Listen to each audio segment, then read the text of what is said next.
For 12 years, Nefertiti stood at the center of Egyptian religion, carved onto temple walls at the same towering scale as the king beside her, sometimes standing in his place alone. She became the most depicted queen ancient Egypt ever produced, painted and carved across more surfaces than any woman who wore a crown before or after her. Then, within a handful of years, she disappears. No tomb built in her name survives. No funeral text records her death. No successor claims descent from her.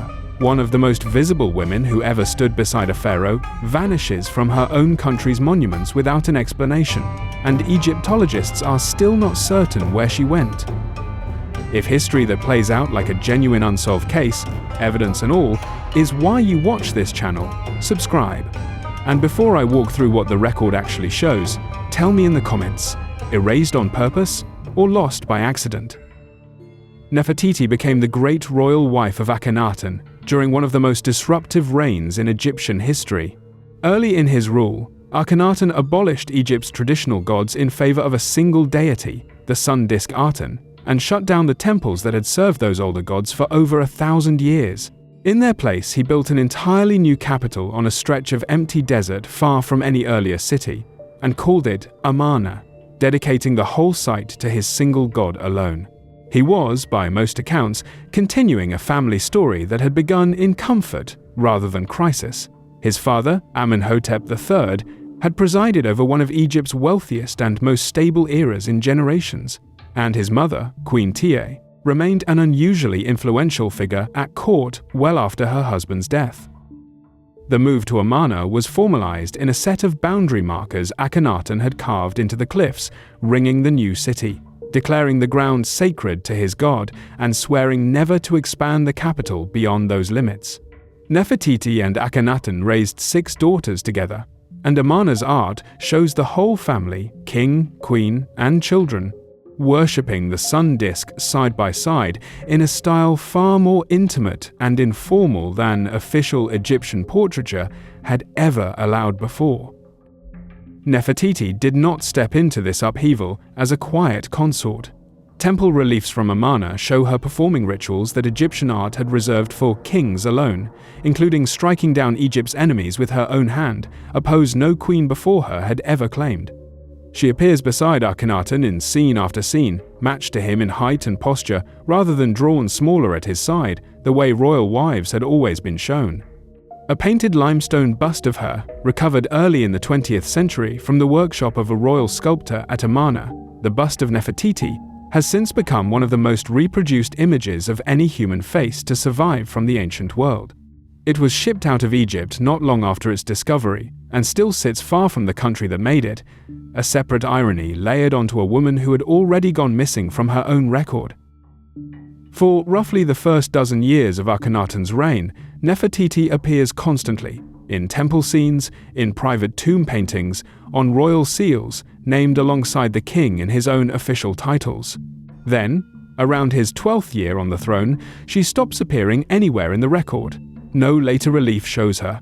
No surviving inscription from the rest of the reign names her. Her eldest daughter, still a child herself, begins appearing in some of the ritual roles her mother once filled, standing in temple scenes where Nefertiti used to stand. That kind of substitution might explain a change in ceremonial duty. It does very little to explain the total silence around a woman who had spent over a decade as the second most powerful figure in the country. The timing is not a small coincidence to historians.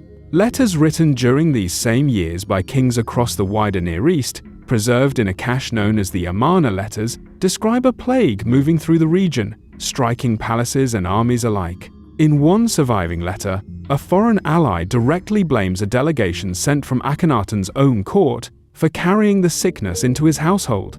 It is entirely possible Nefertiti simply died in that outbreak, one name among many the disease reached, and that no monument to her burial survived the political collapse that followed her husband's death only a few years afterward.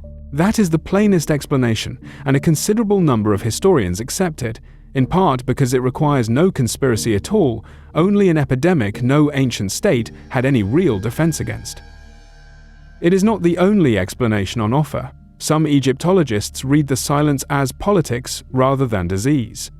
Art from later in the reign shows a different woman occupying some of the ritual roles Nefertiti once held, which raises the possibility that a rival at court gained ground as Nefertiti's own position weakened, whether through the strain of never producing a surviving son or through a religious backlash building against her husband's revolution. On this reading, Nefertiti was not erased by accident. She was quietly set aside by people very much still alive, and no later king had any reason to correct the record once it was written. A third theory goes further still. In Akhenaten's final years, a shadowy co-ruler appears beside him in the record, using titles nearly identical to a king's own, a figure modern scholars refer to by the throne name Smenkhkare. What keeps the debate alive is the wording of the inscriptions themselves. Some describe this co-ruler with an epithet ordinarily reserved for a devoted wife rather than a second king, exactly the kind of detail that keeps drawing scholars back to the idea that the name may simply have been Nefertiti's own, taken up in her final years on the throne.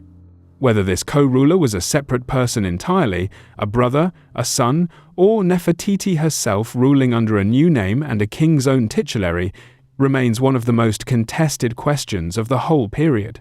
No surviving inscription spells out the answer plainly, and the evidence bends to support more than one reading, which is exactly why the argument has never closed. Even the order of events in these final years is disputed, since only a handful of monuments survive to date any of it with real confidence. Around his 12th year on the throne, Akhenaten's queen, Nefertiti, simply stops appearing in the Egyptian record. She had been the most visible woman in the country, carved at the same scale as the king, shown striking down enemies in a pose reserved for pharaohs, painted into temple walls across the capital he built for her. Then nothing. No tomb, no funeral inscription, no clear final trace.